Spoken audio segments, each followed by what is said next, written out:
Lagi-lagi pertanyaan itu. Di tengah ramainya kumpul keluarga, tiba-tiba ada satu kalimat nyeletuk dan mendarat pas di telinga kamu. Kapan nih nyusul si A? Umur udah pas loh. Kamu cuma bisa balas dengan senyum tipis yang maksa. Padahal dalam hati rasanya pengen teriak. Belum lagi, foto-foto teman seumuran yang pamer cincin di jari manisnya udah kayak notifikasi wajib di media sosialmu. Pelan-pelan, sebuah pikiran mulai merayap di kepala. Atu aneh nggak sih kalau belum mau nikah? Apa ada yang salah sama aku ya? Kalau kamu pernah ngerasain ini, kamu nggak sendirian. Perasaan itu bukan lebay.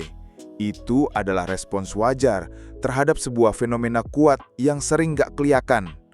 Fenomena yang namanya tekanan sosial. Tekanan sosial buat nikah muda itu nyata, guys.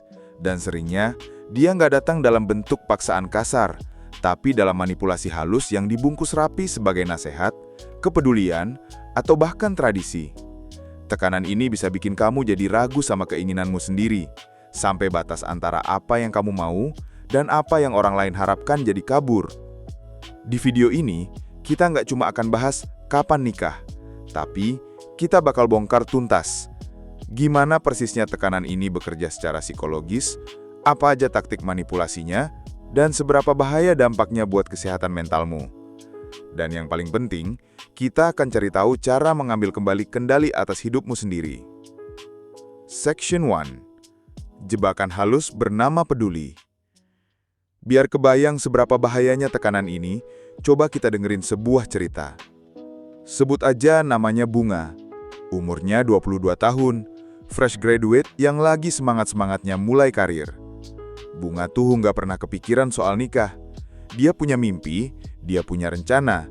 Tapi setiap kali kumpul keluarga, ibunya selalu nyeritain anak temennya yang udah nikah, punya anak dan hidupnya kelihatan mapan. Awalnya cuma cerita, lama-lama jadi perbandingan. Lihat tuh si Rina, udah bikin orang tuanya bangga. Kamu kapan? Kalimat itu, walaupun kedengarannya simple, sebenarnya adalah senjata. Kalimat itu menanamkan rasa bersalah. Beberapa bulan kemudian, seorang pria kenalan jauh melamarnya. Bunga nggak kenal-kenal amat, hatinya ragu. Tapi bayangan muka ibunya yang kecewa, ditambah bisikan tetangga yang mulai kedengeran, rasanya jauh lebih menakutkan daripada ketidakpastian pernikahan itu sendiri. Akhirnya, Bunga nerima lamaran itu. Dia menikah bukan karena menemukan pasangan hidup, tapi karena udah nggak tahan jadi sumber kekecewaan.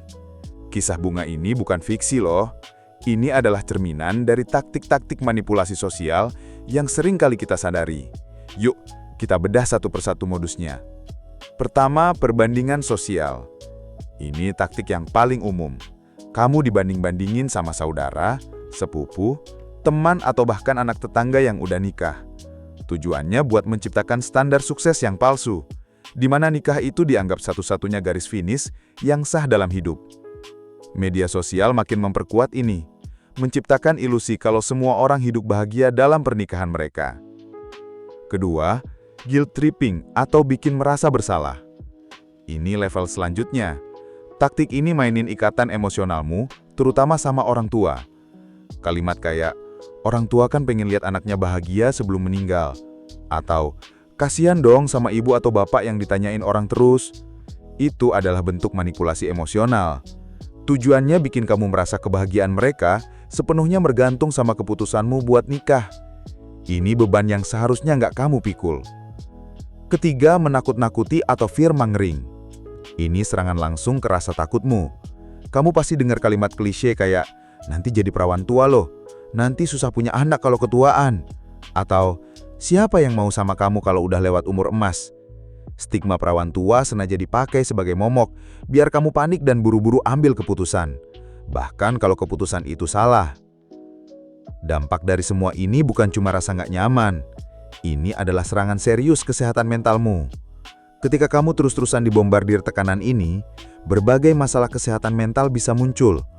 Remaja dan orang dewasa muda yang menikah karena tekanan cenderung mengalami tingkat kecemasan dan stres yang tinggi.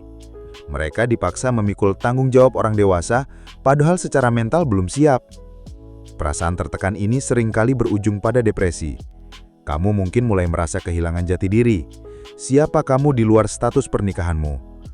Apa mimpimu yang sebenarnya? Pertanyaan-pertanyaan ini jadi kabur, tergantikan sama peran yang dipaksakan masyarakat. Emosimu jadi nggak stabil, kamu gampang marah, dan merasa terasing dari teman-teman yang jalan hidupnya beda. Dalam kasus yang serius, tekanan semacam ini bisa meningkatkan resiko masalah kesehatan mental yang lebih dalam, memicu trauma, atau bahkan pelarian ke hal-hal yang tidak sehat.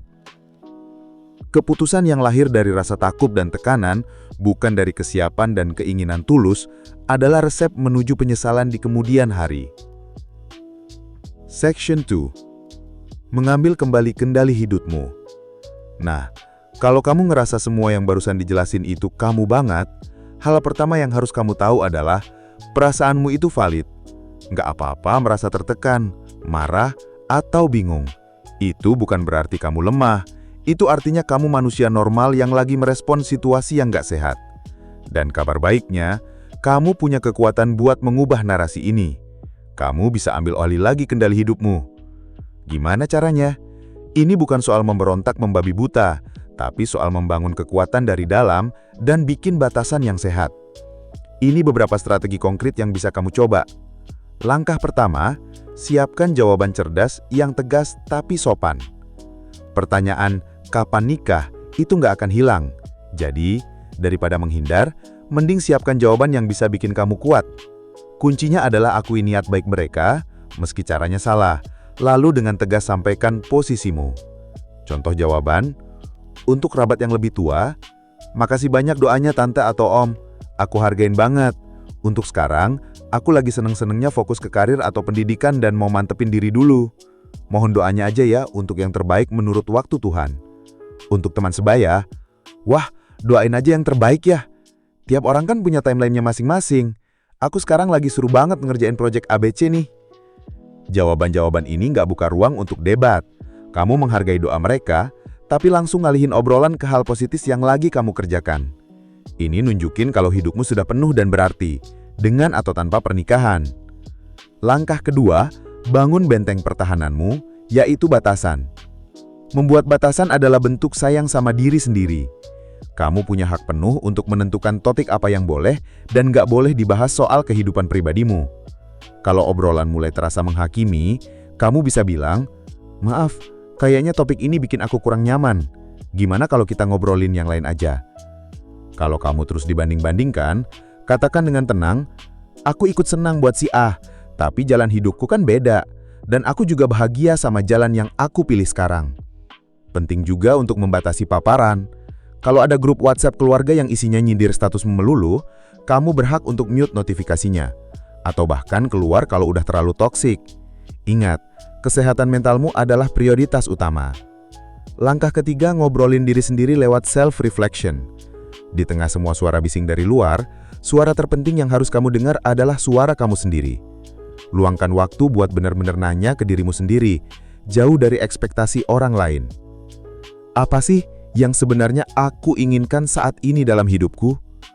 Aku belum menikah karena belum siap, atau karena memang ada tujuan lain yang lebih penting yang mau aku kejar dulu? Apa definisi bahagia dan sukses menurut versiku sendiri, bukan versi masyarakat? Kenali nilai-nilaimu dan tujuan hidupmu. Mungkin buatmu sukses itu membangun bisnis dari nol, dapat gelar S2 di luar negeri, atau jadi ahli di bidangmu. Pernikahan bisa jadi bagian dari rencanamu di masa depan, atau mungkin juga tidak, dan keduanya sama-sama pilihan yang valid. Ketika kamu paham betul apa yang kamu mau, omongan orang lain bakal kehilangan kekuatannya. Percaya dirimu akan tumbuh dari pencapaianmu, bukan dari validasi status pernikahan. Langkah keempat, cari lingkaran dukunganmu. Kamu nggak harus menghadapi ini sendirian. Ngobrollah sama teman atau keluarga yang kamu percaya, yang benar-benar ngerti dan menghargai pilihan hidupmu. Kadang cuma didengarkan aja udah bisa banget mengurangi bebanmu. Kalau perlu, gabung dengan komunitas atau forum online tempat orang-orang berbagi pengalaman serupa. Tahu kalau ada banyak orang lain yang juga berjuang melawan tekanan yang sama, akan membuat kamu merasa kuat dan nggak terisolasi. Kesimpulan. Intinya gini guys, keputusan buat menikah adalah salah satu keputusan paling personal dan besar dalam hidup. Keputusan ini seharusnya lahir dari cinta, kesiapan, dan keinginan tulus dua orang untuk membangun masa depan bersama, bukan dari rasa takut sama stigma, rasa bersalah ke keluarga, atau tekanan buat ngejar timeline sosial yang nggak jelas. Menikah muda itu bukan dosa, dan memilih untuk nggak menikah atau menundanya juga bukan sebuah kegagalan. Keduanya adalah pilihan. Bahayanya baru muncul ketika pilihan itu bukan lagi milikmu, ketika pilihan itu direbut oleh ekspektasi dan tekanan dari luar. Menikah karena tekanan sosial seringkali nggak membawa kebahagiaan seperti yang digembar-gemborkan. Justru bisa menyerumuskan seseorang ke dalam masalah psikologis yang lebih dalam, dari cemas sampai depresi. Pesan utama dari video ini sederhana. Hidupmu adalah milikmu, timelinemu adalah ciptaanmu. Jangan biarkan suara-suara bising di luar menenggelamkan suara hatimu sendiri. Bangun dirimu, kejar mimpimu. Dan kalau suatu saat kamu memutuskan untuk menikah, pastikan itu karena kamu menemukan seseorang yang akan berjalan di sisimu, bukan seseorang yang jadi jalan keluar dari tekanan sosial. Aku yakin banyak dari kalian yang punya cerita sendiri tentang ini, dan aku pengen banget mendengarnya. Apa bentuk tekanan menikah yang pernah kamu alami, dan gimana caramu menghadapinya? Tulis ceritamu di kolom komentar di bawah. Yuk kita jadikan kolom komentar ini tempat kita bisa saling berbagi, menguatkan, dan sadar kalau kita nggak sendirian dalam perjuangan ini. Kalau video ini ngebantu kamu merasa lebih kuat dan dipahami, jangan lupa tekan tombol like dan subscribe channel ini ya, biar kita bisa terus bahas topik-topik penting kayak gini bareng-bareng. Makasih udah nonton.